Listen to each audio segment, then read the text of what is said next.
Countless versions of the classic set neck, maple-topped, mahogany-bodied single-cut guitar have been made over the years. Now, at the upper end of the price range is, of course, the Gibson Original, and all manner of budget versions on the low end. Well, sitting right between those two extremes is the Eastman SB series. And today, I'm looking at my personal pick, the P90-equipped SB56.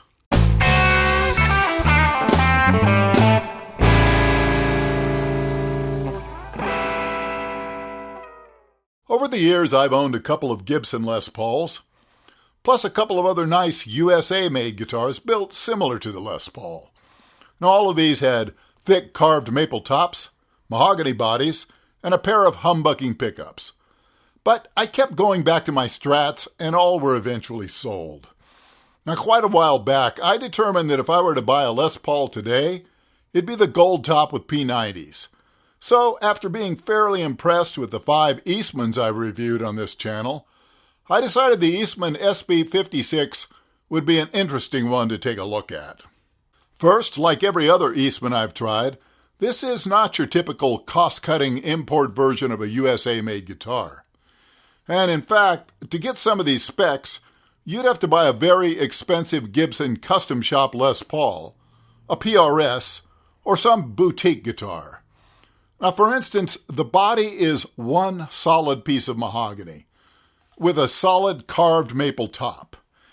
And we also have a one-piece mahogany neck, not a scarf joint or heel cap to be found. Now, the fingerboard is a beautiful dark ebony with the pearl crown inlays. And of course, it's the traditional 24 3/4 inch scale length and 12-inch radius, with a 1 11/16 inch or about 43 millimeter bone nut. Now, like all the Eastmans I've looked at, it has top quality Jescar frets. And I have to say, they're very nicely leveled, crowned, and polished. The neck is a medium thick 50 style on this model, about 0.85 inch or 21.6 millimeters deep at the first fret, and 0.97 inch or 24 millimeters at the 12th. Now, the hardware and electronics are all equally impressive. The pickups are Lawlers, and the pots are 500K audio taper CTS with Sprague orange drop capacitors.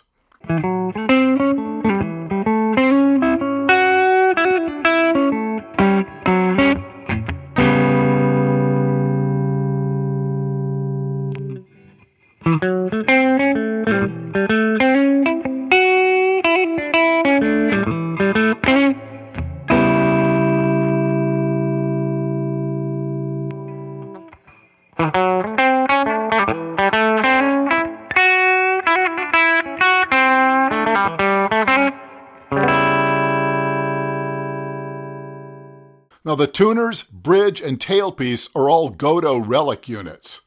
Even the strap buttons are Goto. Now, completing the 50s vibe are the gold speed knobs, complete with the thumb-slicing pointer washers. I guess players used to use their controls more carefully in the 50s. Well, if I were keeping this guitar, I have to admit I'd probably do away with the pointer washers to avoid any onstage blood loss. So let's see how this beauty sounds.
Now these aren't cheap guitars in any sense, with a full street price of about $1,939 US.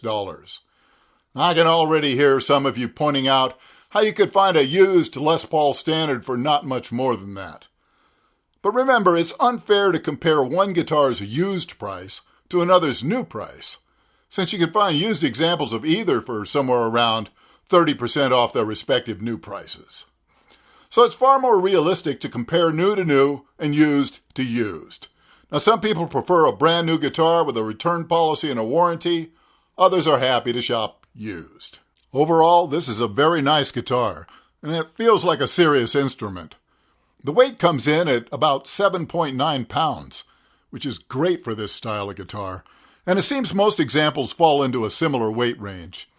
Of the Les Pauls I've owned, my favorite was a late 70s model that played and sounded wonderful, but must have weighed close to 11 pounds.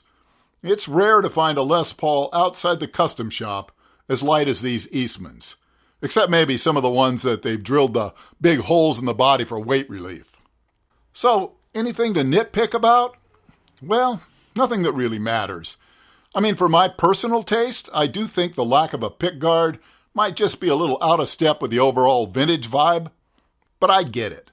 Most buyers these days will probably prefer it without. In any case, if you're after this type of guitar, and you aren't hung up on what the logo is on the headstock, well, this model is certainly worth a serious look. Well, I hope you found this interesting. Thanks so much for watching. Be sure to give this video a like. Don't forget to subscribe. And hit that notification bell so you'll know when a new one drops. And I will see you again very soon.